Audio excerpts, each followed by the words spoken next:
All right, team, this is our front rack kettlebell offset squat. So you'll notice I have a med ball behind me. Okay, I'm gonna use this as my guide to know how deep I need to go for my glutes. Okay, you'll also notice I'm at a little bit of a slant.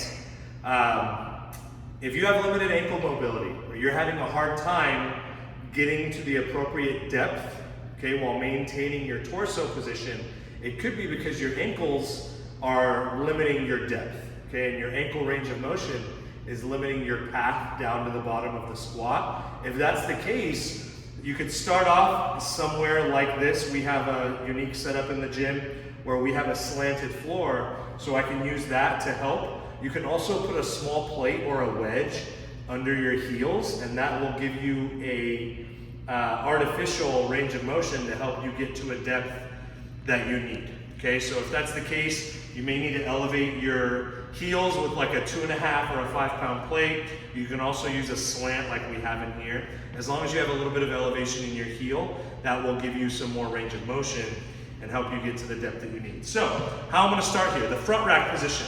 I'm gonna have the kettlebell loaded into this gap that I've created with my elbows and my chest, okay? I don't wanna keep that elbow down. I no longer have the front rack. I want that elbow up, loaded, okay, having that kettlebell sit in that gap. So from here, I wanna make sure I'm setting up appropriately to my med ball. I'm gonna start with a slight bend in the knees. My hips are gonna open up, and I'm gonna sit, again, using my med ball as my guide.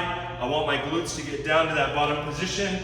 From there, I'm bolting my feet into the ground, driving up through my heels. So again, I'm gonna come down, controlling my upper body and my torso, using the ball as a guide.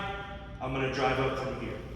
And of course, if our reps and sets are, for example, if it says 6 or 8 on your sheet, that represents the reps for the kettlebell on one side.